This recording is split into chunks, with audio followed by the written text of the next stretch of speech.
और श्राप दोष को अगर खत्म करना है तो मेरी भाई बहनों हमारे धर्म ग्रंथों में बहुत सुंदर उल्लेख आया है।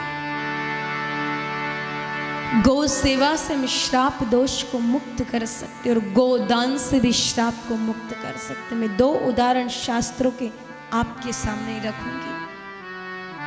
मेरे भाई बहनों, देव गुरु बृहस्पति जी महाराज के भाई का नाम था उसीज ऋषि। उसीज ऋषि की पत्नी गर्भवती थी।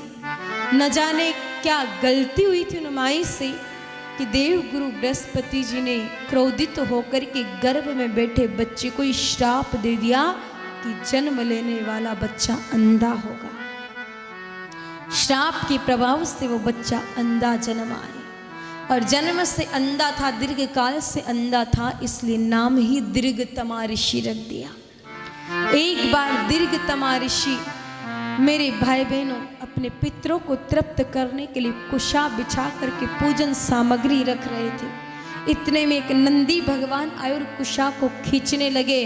दीर्घतमा ऋषि ने कहा कि कौन है जो मेरे पूजन की सामग्री को खींच रहा। इतने में मेरे भाई बहनों नंदी भगवान ने हम्बा राव किया। तुरंत दीर्घतमा ऋषि समझ गए, रे बाबा आप हो, आप तो ये सारी सामग्री जीम लो, मेरे पितृ वैसे तृप्त हो जाएंगे, मुझे कुछ करना ही नहीं पड़ेगा। मेरे भाई बहनों बेल भगवान ने वो सारी सामग्री जीमी। अंत में गो धर्म का उपदेश देकर के गए।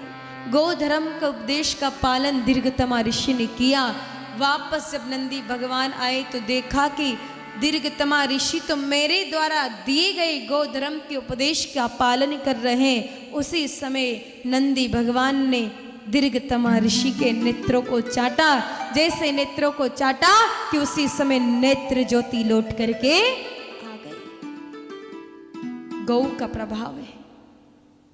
एक और वर्णन आता है हमारे शास्त्रों। काशी नरेश की पुत्री थी गांधिनी।